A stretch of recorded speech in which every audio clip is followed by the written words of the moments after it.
Hi friends, അസ്സലാമു അലൈക്കും. Welcome back to my channel. എന്തൊക്കെയുണ്ട് എല്ലാവരുടെയും വിശേഷങ്ങൾ? അപ്പോൾ ഞങ്ങൾ അൽഹംദുലില്ലാ സുഖമായിട്ടിരിക്കണു.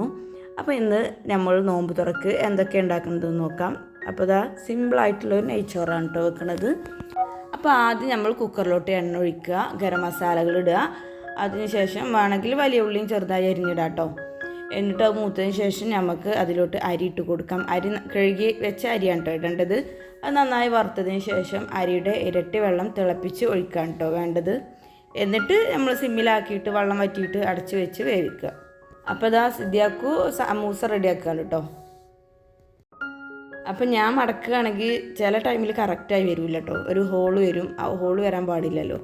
സിദ്ദിയാക്കു മടക്കുകയാണെങ്കിൽ കറക്റ്റ് ഷേപ്പായിട്ട് വരും കേട്ടോ, ഹോളൊന്നും ഇല്ലാതെ. അങ്ങനെ സമൂസ ഒക്കെ റെഡിയാക്കി എടുത്തിട്ടുണ്ട്. ഇനി നമുക്ക് ബിരിയാണി റൈസാണ് കേട്ടോ ഉണ്ടാക്കാൻ വിചാരിച്ചിട്ടുള്ളത്. അപ്പോൾ ആദ്യം ഞാൻ മങ്കുടുക്കിയിലാണ് വെക്കുന്നത്, കുറച്ച് മതിയല്ലോ. മങ്കുടുക്കിയിൽ വെക്കുമ്പോൾ വേറൊരു പ്രത്യേക ടേസ്റ്റാണ് കേട്ടോ. അപ്പോൾ ആദ്യം എണ്ണയിലേക്ക് നമ്മൾ കറിവേപ്പിലിട്ട് കൊടുക്കാം. അതിനുശേഷം അരിഞ്ഞ് വെച്ചിട്ടുള്ള വലിയ ഉള്ളി ഇട്ട് കൊടുക്കാം. ഇതിലോട്ട് കുറച്ച് ഉപ്പും കൂടി ഇട്ട് കൊടുക്കാം. എന്നിട്ട് നന്നായി വാട്ടിയെടുക്കാം. ഇനി ഇത് പെട്ടെന്ന് വാടി കിട്ടാൻ വേണ്ടി നമുക്ക് അടച്ചു വെക്കാം. അപ്പോൾ അതിൻ്റെ ഇടയിൽ ഇതാ സമൂസ നന്നായി പൊരിച്ചെടുക്കുന്നുണ്ട് കേട്ടോ.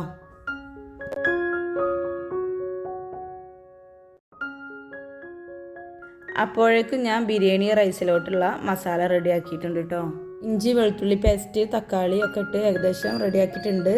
അതുപോലെ തന്നെ മസാലപ്പൊടികളൊക്കെ ഇട്ട് ഏകദേശം മസാലയെ റെഡിയാക്കി വെച്ചിട്ടുണ്ട് കേട്ടോ. ഇനി ഇതിലോട്ട് മല്ലിച്ചപ്പും പുതിനയും കൂടി ഇട്ട് കഴിഞ്ഞാൽ ഏകദേശം സെറ്റായി. നിങ്ങൾക്കൊക്കെ അറിയണത് തന്നെ ആവും ഈ റെസിപ്പി, അതുകൊണ്ടാണ് ഞാൻ ഡീറ്റെയിൽസ് ആയിട്ട് കാണിക്കാത്തത്. ഇപ്പോൾ ഇതാ നമ്മളുടെ സിമ്പിളായിട്ടുള്ള മസാല അടിപൊളിയായി വന്നിട്ടുണ്ട്. ഇതിലോട്ട് നമുക്ക് വേവിച്ച് വെച്ചിട്ടുള്ള നെയ്ച്ചോറ് ഇട്ട് കൊടുക്കാം. അപ്പോൾ ഇതാണ് കേട്ടോ, നമ്മൾ വറുത്ത് വെച്ച് കഴിഞ്ഞാൽ എന്താ പറയുക, ചോറ് ഒട്ടും കട്ട പിടിക്കൂല കേട്ടോ. അല്ലെങ്കിൽ നമ്മൾ കുക്കറിൽ വെച്ച് കഴിഞ്ഞാൽ ജസ്റ്റ് ചെറുതായിട്ട് ഇങ്ങനെ കട്ട പിടിച്ചുകൊണ്ടാവും. അപ്പോൾ എണ്ണയിൽ വറുത്ത് കഴിഞ്ഞാൽ കട്ട പിടിക്കൂല.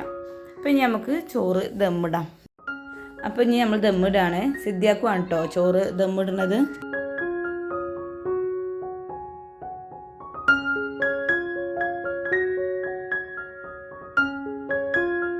അപ്പോൾ ദമ്മിടുമ്പോൾ 6 kg അതുപോലെ തന്നെ മഞ്ഞൾപ്പൊടി കുറച്ച് വെള്ളത്തിൽ കലക്കിയിട്ട് മഞ്ഞൾ വെള്ളവും ഒക്കെ ഒഴിച്ചിട്ടാണ് കേട്ടോ നമ്മൾ ദമ്മിടുന്നത്.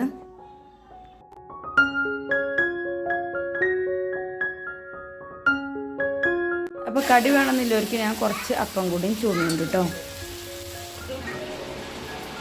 അപ്പോൾ ബിരിയാണി റൈസാണല്ലോ നമ്മൾ ഉണ്ടാക്കിയിട്ടുള്ളത്. അതിലോട്ട് നമ്മൾ ബീഫ് ഫ്രൈ ആണ് കേട്ടോ അതിക്ക് സൈഡായിങ്ങാണ്ട് നമ്മൾ കഴിക്കണത്.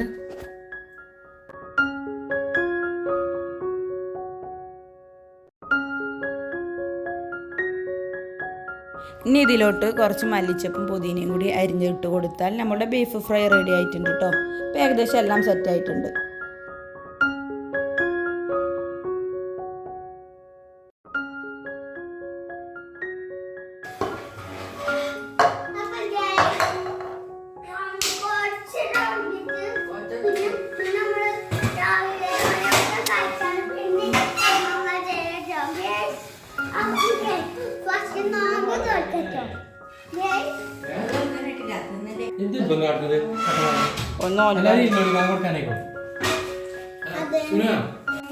ഫുള്ളേക്കിടുക.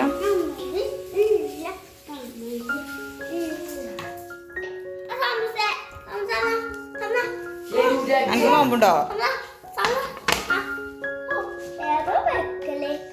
മോഡലാണ്. മകനുണ്ട്.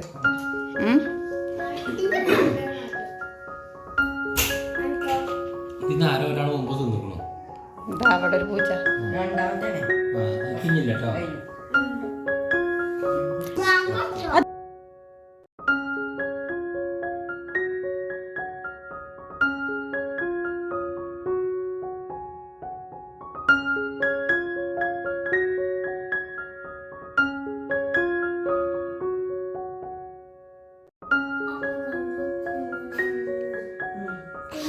കുളിക്കണ്ട ഫേട്ട.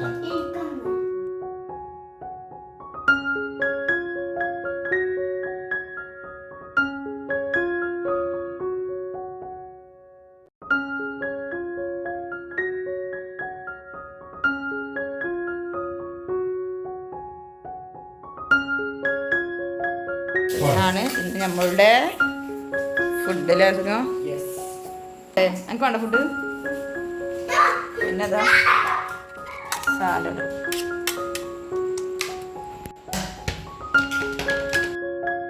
അപ്പോൾ ഇന്നത്തെ ഈ ചെറിയ വീഡിയോ നിങ്ങൾക്ക് ഇഷ്ടപ്പെട്ട ലൈക്ക് ചെയ്യുക, ഷെയർ ചെയ്യുക, കമൻറ്റ് ചെയ്യുക, സബ്സ്ക്രൈബ് ചെയ്യുക. അപ്പോൾ ബിരിയാണി റൈസും ബീഫ് ഫ്രൈയും സാലഡൊക്കെ കൂട്ടി ഞങ്ങൾ ഭക്ഷണം കഴിക്കട്ടെ കേട്ടോ. അപ്പോൾ അടുത്ത വീഡിയോയിൽ വീണ്ടും വരാം. താങ്ക്